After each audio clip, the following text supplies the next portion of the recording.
నేను గ్రహించిన life lesson, అంతా సవ్యంగా సాగిపోతున్నప్పుడు నిర్లక్ష్యానికి ఆస్కారం కలిగిస్తాం. కంఫర్ట్ జోన్లోకి వెళ్ళిపోతాం. సరిగ్గా అప్పుడే పిడుగులాంటి స్ట్రైక్స్తో సుడిగుండంలోకి నెట్టివేయబడతాం. జీవితం ఛిద్రమయ్యే పరిస్థితులు తాండవమాడతాయి. ఇది మన సహనానికి పరీక్ష. కొందరైతే జీవితాన్ని వదిలేస్తారు. కానీ ఎవరైతే ఓపిక సహనాన్ని కలిగి తుఫాన్ లాంటి పరిస్థితులకు ఎదురు నిలబడతారో వారే విజేతలవుతారు. తుఫాను తర్వాత ఆకాశం స్పష్టంగా నిర్మలంగా మారినట్లు జీవితంలో కూడా ప్రశాంతత, కొత్త అవకాశాల వెలుతురులు అగుపిస్తాయి. ఈ వెలుతురులను అందిపుచ్చుకోవటానికి ఓపికతో, ఏకాగ్రతతో భవిష్యత్తుకు వ్యూహరచన చేయాలి. బలాలు, బలహీనతలు, అవకాశాలను గ్రహించాలి. కార్యాచరణను రూపొందించుకోవాలి. గట్టిగా ప్రయత్నం చేయాలి. విజయాన్ని తాకే వరకు పోరాడాలి. తిరుగులేని శక్తిగా అవతరించాలి.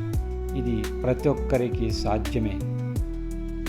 మిత్రులారా, ఇది నా మిత్రుడి జీవిత పాఠం నుంచి గ్రహించాను.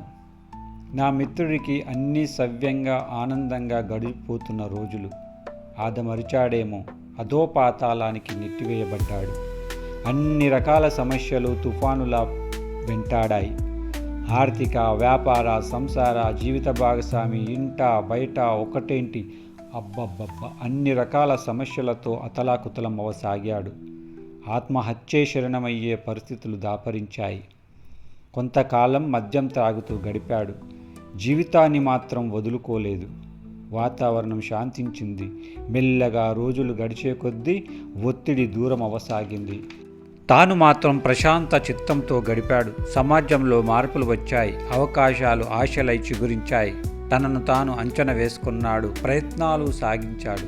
సమస్యలన్నింటినీ జయించాడు. ఈరోజు 100 తుఫానులైనా ఎదుర్కొనే శక్తిని సాధించాడు. సమాజంలో తిరుగులేని శక్తిగా ఆవిర్భవించాడు. వదులుకుంటే ప్రాణమే పోయేది, కానీ ఈరోజు శాసించే శక్తిగా ఎమర్జ్ అయ్యాడు. ఇది నిజ జీవిత యథార్థం. ఇది స్ఫూర్తిదాయకం. ఎట్టి పరిస్థితుల్లో నమ్మకాన్ని కోల్పోవద్దు. సహనాన్ని కలిగి పోరాటాన్ని కొనసాగిస్తే విజేతలం మనమే.